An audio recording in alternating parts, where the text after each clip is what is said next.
Ka te tēnā tātou.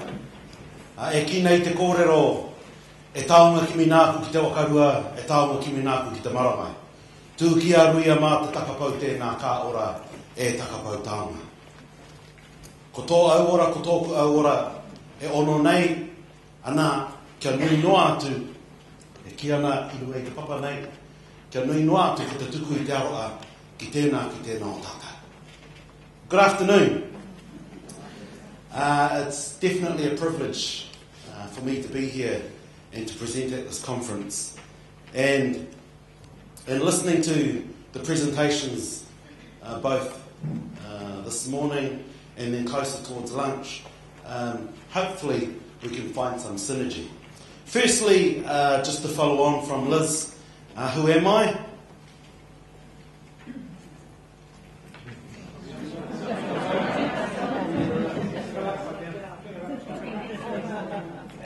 Yeah, I had it right.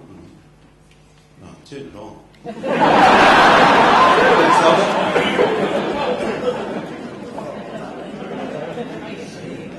So, I was born and raised in a small place called Ohakune at the foot of Mount Ruapehu, where I've now returned to raise my family. Ngāti Rangi is one of my tribes, and that's where I'm based, that's where I call home. Though from the tribes in and around the volcanoes in the Whanganui River. So that's me. Pairangi is my ancestor, and that Pairangi descends from the god of the Milky Way, who is also has the same name. Today's presentation is talking about Māori and philanthropy, and I've decided to talk a bit more about capacity building, and I know it's a loaded term because of the politics associated with that term since the 90s. But I've chosen to use that to try and link to the building of capacity following disasters. Because if you look at what Dr. Manuka Henare presented earlier this morning, the last 180 years of loss can result in a chaos or a disaster. And it's easy to assume that 2 to 4% that's given back, which is treaty settlement, from what's lost, can help fix the problem. But as Sir Stephen Tindall said, it's about us working together to help our nation and other nations that are here. So, I'll cover initially the Te Kāwai Toro, the J.R. McKenzie research that we've commissioned BERL to conduct around Māori and philanthropy, and then ask the question, rhetoric I suppose, why should we tailor our philanthropy, and then why support Māori development, Māori capacity. Firstly, a bit of background, and for some of you, you'll know some of this history.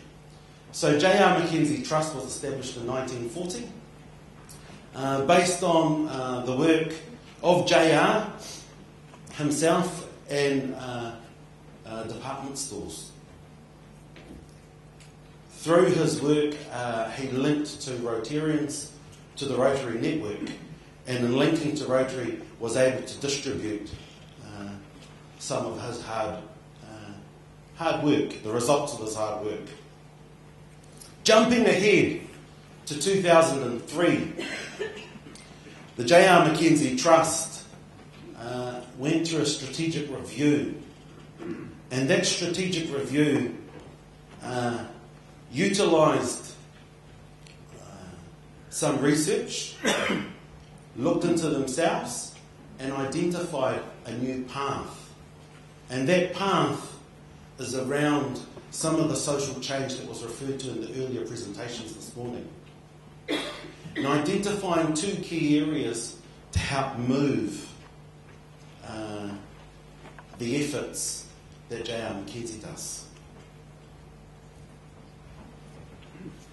And so in 2009, a number of Māori organisations, originally it was supposed to be one, and it ended up being 6 organisations, were granted a large sum of money to help grow their aspirations, their dreams. And in growing those streams, it's helped people like myself then go on to the board of J.R. McKenzie. And more than that, build relationships. My marae's first connection to J.R. McKenzie was in the 1980s, when the Kohanga Reo movement, Māori kindergarten movement, was established, and we received $1,000, and that $1,000 helped create something that still exists today. And so, through the rest of the presentation, I'll cover where we are today with our research and where we're wanting to go. Te Kāwai Toro. Te Kāwai Toro is the Māori subcommittee, for want of a better word, of J.R. McKenzie. Te Kāwai Toro, that name comes from the original saying associated with J.R. McKenzie. That original saying is, iti noa nei he pitomata.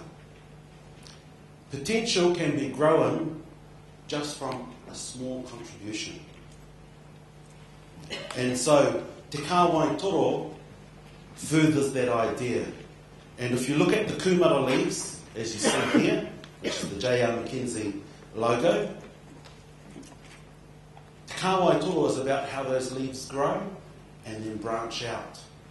And in branching out, they produce a bigger crop to help people be more sustainable. And so,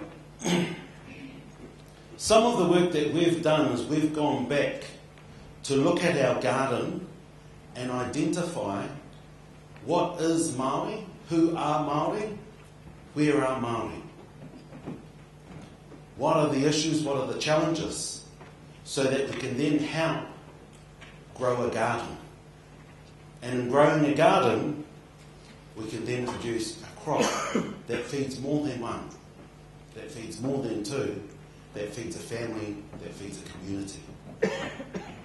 And that's had a number of iterations from 2003, 2009, and now what we're doing at the moment, continually learning from what we've done. Because as I've listened to many wise people in this room in the last few years that I've been on J.R. McKenzie and associated with this sector, what it requires is courage. Because it's very easy to give, but sometimes it's even more courageous to identify what you want to give, even when that's not the sexiest thing to do. So, I suppose if you use the old adage, and this is a photograph from home from the Honganui River in the 1920s, the old adage around giving a person a fish feeds them for one day, giving them the means to fish can feed a family.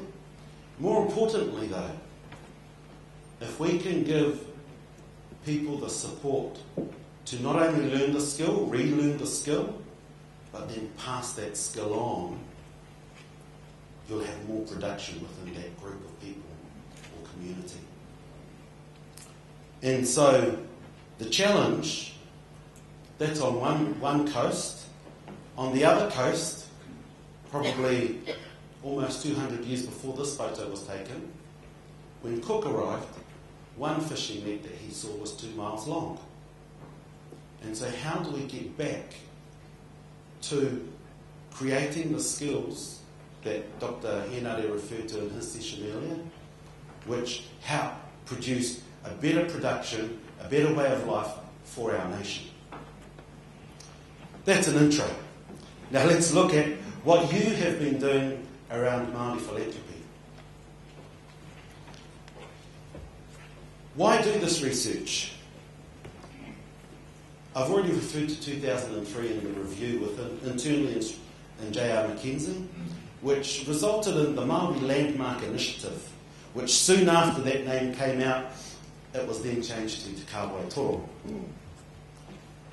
And then in 2009, Te Kāwai Toro developed further, well, both strands of J.R. McKenzie developed further. Those two strands are disadvantaged children and their families, and Māori development. And so those strands branched out further, where a fund was given which we call the proactive fund. We have responsive grant making, where people put in applications and we respond to those. We also have these other two pots of money where we look at how we can grow disadvantaged children and their family and Māori development. 2009. Then following the Giving NZ research and our own internal learning through our initial grants, we got to a place where we had to ask a few questions. And those questions were, how much money is given to the Māori sector from philanthropic organisations? Why do they give it? What channels do they give it through? And a number of other questions associated with that. Just to give us some good evidence to link back to some of the social needs that are in our country. Some of our preliminary findings from our research, acknowledging that there are always limitations, are that there are only a small number of funders that fund specifically Māori development or Māori initiatives, versus many who fund all New Zealanders. Added to that, education is quite high in the amount of money that's given to Māori, education focus. And then it's estimated at this stage that 12% of the total philanthropic money goes to Māori. That might sound like a lot. What we're asking from you today is, if you have any information, if you want to participate in this research today, then come to our workshop next up and have a discussion, and hopefully you can also feed in with some of the knowledge that you may have, especially if you haven't filled out any of the surveys.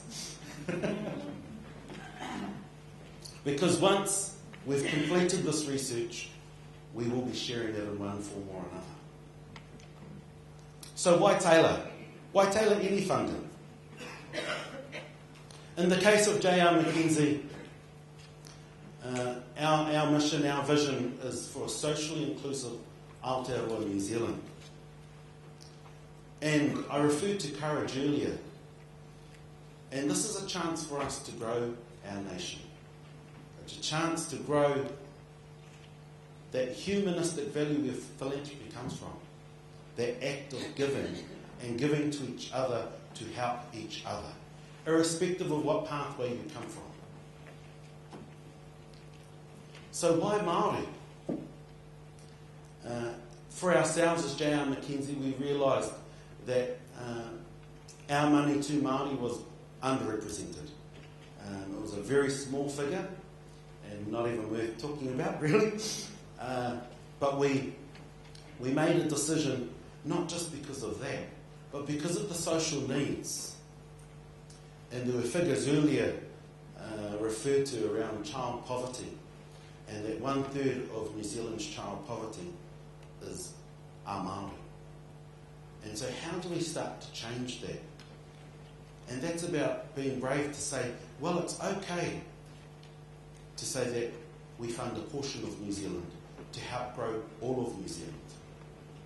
And so some of the initiatives we've done, we've been everywhere. Cities, the country. We've supported initiatives, this is JR, we've supported initiatives which help community gardens, even though the government fund something similar as well.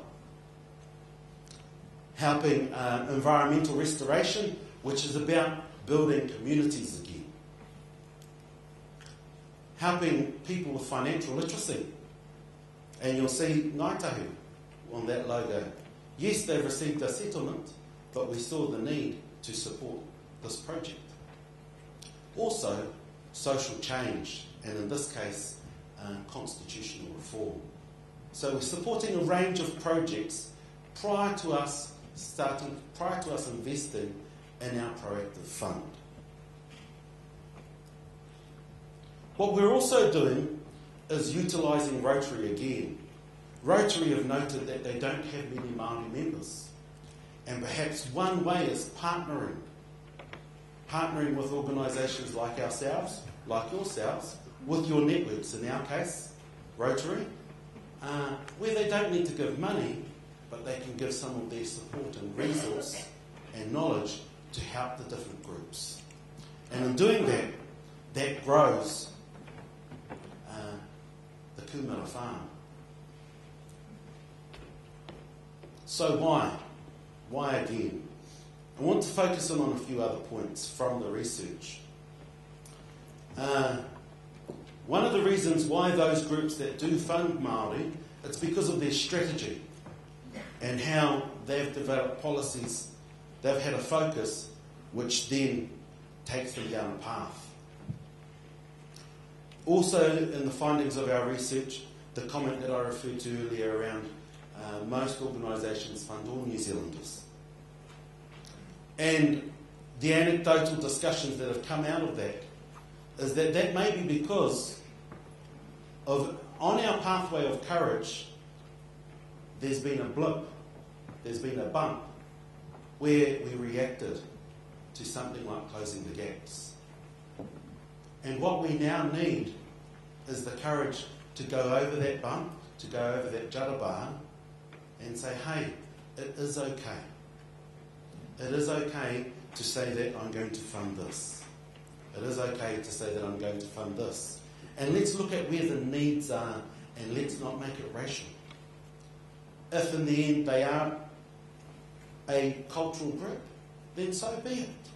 But let's not be scared to move along from one of the bumps on our journey. And then that will help us to tailor funding for many groups in the future. However, let's look at what our taxpayer money has done.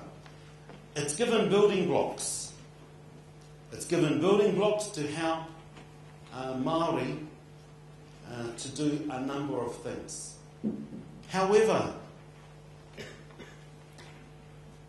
the restrictions associated with that are usually, and I use the word restrictions deliberately, are cumbersome, where more money is then spent in the back office, in the back room, in administration, in auditing, getting legal opinions, rather than going out to where the need is most.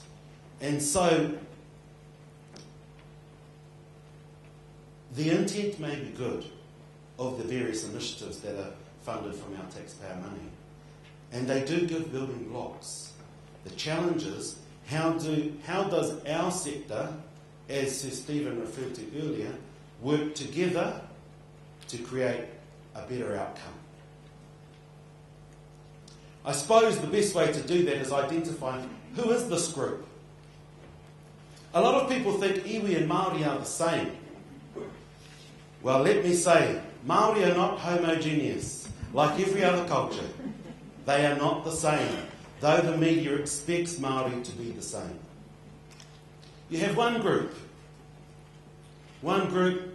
whose connection to place is through the land, through the whenua itself, connecting from the land to whānau, to families, from families to a collection of families, or hapu, and from hapu to an amalgamated group, an iwi, that all have a connection to each other. Another group that comes from a Crown action. That Crown action could be confiscation of land or legislation introduced which creates a beast called the Native Land Court or the Māori Land Court. And then more recently Te Ture Whenua Māori Act, which then produces individual, not family, individual shareholders, who are then property owners of land. Then you have another group, where from other actions, like urbanisation, you then create communities of interest, who then identify needs, who then are identifying how they grow themselves as families, as individuals, as communities of need, and then also how they link back to their own land, their own tribal group, or just to people generally. And so that's just one snapshot of the groups we're talking about.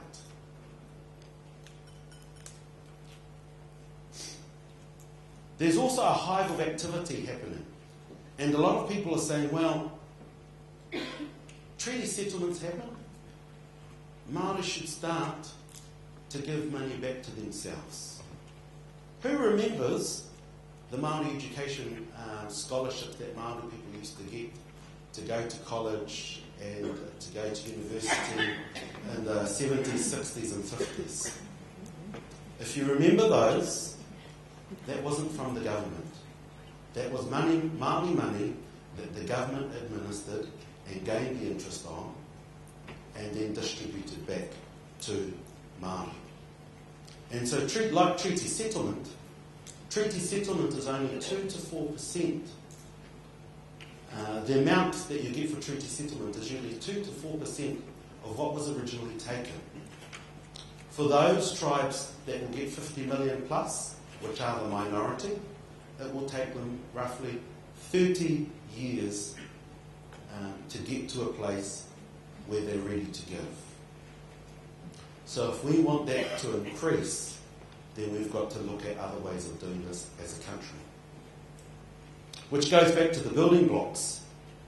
And so by working together, Māori, the government, philanthropy, working together, we can start to build the blocks not just for Māori, but to increase production for our country and a better place to live, Aotearoa New Zealand. In conclusion, going back to the kumara shoots, we have this land. Let's till this land together. Let's work together to ensure that we get better bang, but more than that, to grow the hopes and the dreams that came out of that whole ethos of a number 8 wire, so that we don't lose that as we go forward. To create new opportunities and to increase the production of our nation so that it becomes beautiful. Yep, bias, that's my kids.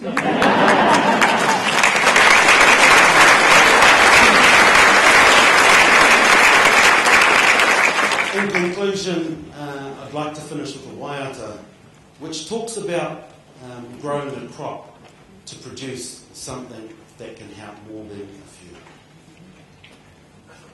Ka tau, ka tau, ka tanu, ka tanu, ka take, ka tupu, tupu e, ko te Kāwai Toro tēnei he hono I tinoa. Kia ora I tātou, kia ora katoa, kia ora ai tātou, kia ora katoa. Kia ora tātou. I'd like to